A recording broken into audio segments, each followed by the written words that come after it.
One of the great stories in college football, Vanderbilt.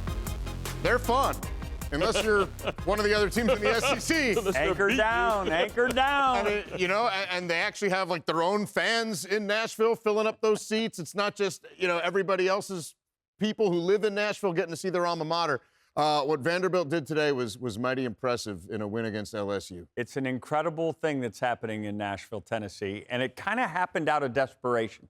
Literally just a couple of years ago, they were losing a lot of their roster to the transfer portal. Yep. People were leaving, and they didn't have the resources nor the academic ability to get a lot of kids in school. And Clark Lee went to the administration, explained what was going on, and the administration said, you know what, we're going to try to help you out. They gave him resources. They gave him some chances to get some maybe special students into school. And he also saw a game, New Mexico State beat Auburn 31-10. And he went and looked at that film, and he saw this kid, Diego Pavia, playing for New Mexico State, and Jerry Kill. He said, that's the offense we need to get.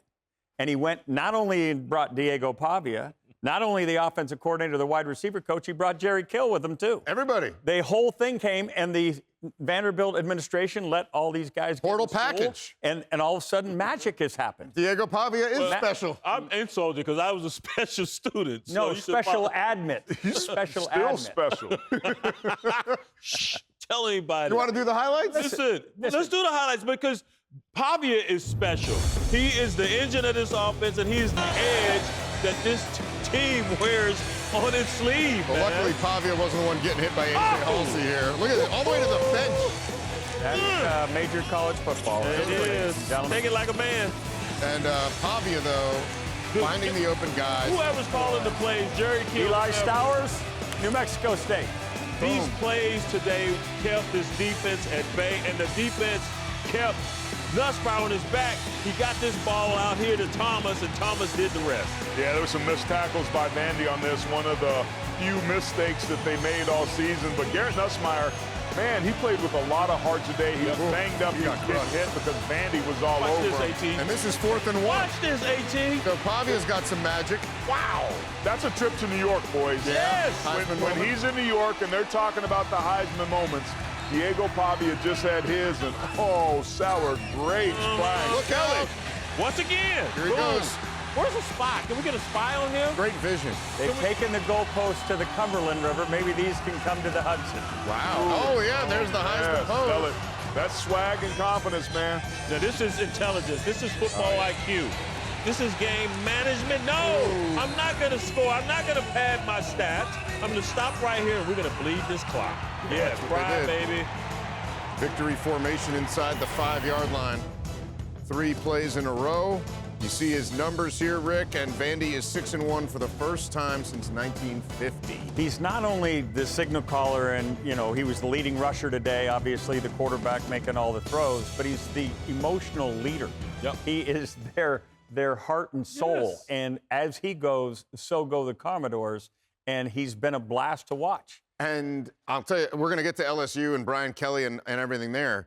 You've gone out and said that you think Vanderbilt, along with A&M, has the best offensive line in the SEC. That's where we're at. With Vanderbilt right now, what's the ceiling for this team going forward? I think they could be a playoff team. I think they certainly have a chance to be able to get themselves to Atlanta and compete for the conference championship game because this is still a line of scrimmage league, and Vandy, at least on the offensive side, can compete at the lines of scrimmage. They whipped LSU on both sides of the football, offensively and defensively. LSU's been struggling to run the football. They came on a little bit last week and this week a little bit as well.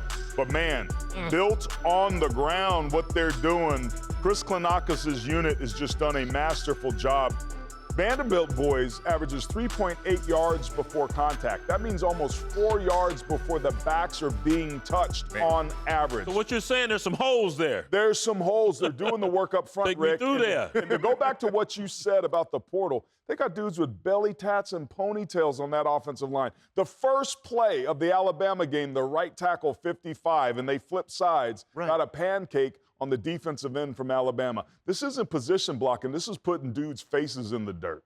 It's also a testament to the pistol offense, which has a lot of movement after the snap, which is akin to motioning. When you see a team motion and change formation strength, the defense has to accommodate. In the pistol, because it happens in a delayed manner, the ball faking in the backfield, 4.5 yards behind center, it allows for changing of formation after the snap. And if you're not accommodating, you get lost. And I'm telling you, with all that stuff happening in front of the mesh, you can't find the ball, which takes 4-5 linebackers and makes them 4-8, 5 flat linebackers, and all of a sudden you can run the ball. That's why you need D linemen who can get penetration, because all those guys doing that faking, you got to make them bubble, the running back, the eventual ball carrier bubble, and all that. So penetration will cure you and give me as a linebacker time to sit back and assess what's actually happening. They're accommodoring. Let me say this. I don't want to make light. That's why they pay you the big bucks. I don't want to make light do? of Gus Nussmeier there on the bench crying. Garrett, excuse me. You know, I played with his father. So I'm not making light of him crying, because you're supposed to feel something.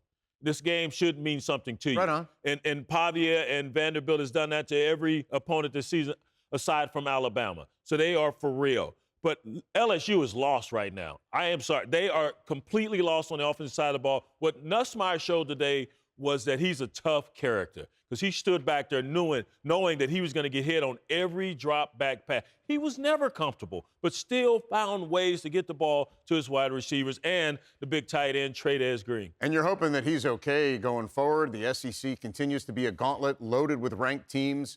And Brian Kelly at LSU, he's in trouble. They're 5-10 against ranked teams under Brian Kelly. Let's look at LSU's remaining schedule, too, and tell me what you think we're going to be dealing with. I'm seeing at least 2 more losses. Texas A&M, we'll see what happens with them in Arkansas, but that's going to be a tough road to hoe. Alabama, of course, going there to Bryant-Denny would be difficult, and OU, depending on what's going on with their offense, we know their defense will show up. BJ, you mentioned that Brian Kelly's 0-2 on the road at Alabama, at Norman, Oklahoma, with an offensive line that struggled a little bit. And that defense of Oklahoma. Man, the road could get rough for the Tigers. Here's what I saw when I saw that schedule. There's a bye next week. There's a chance to get everybody together and say, look, we've got 2 losses. We know a 10-2 SEC team has a great chance to make the college football playoff, if not a lock to make the college football playoff, especially with the schedule that's still left. It's possible. What are we going to do different now to make sure we get there? The numbers say they're not a good enough running team. Is there a chance to create an opportunity to run the football from here on out? Can they protect Nussmeier? Can they hang on to the ball? We saw a number of drop passes today. There's talent enough in that team meeting room to get things done at LSU. The question is, want to. And there's enough talent at Penn State as well. So along those lines, like, how much trouble is Brian Kelly in? A lot. A lot? A ton. Why did he go there? He said he wanted to go to a place where he could win championships. Well, his previous employer, they played for a championship a season ago, and he's not even sniffing one. We are in a want-it-now world.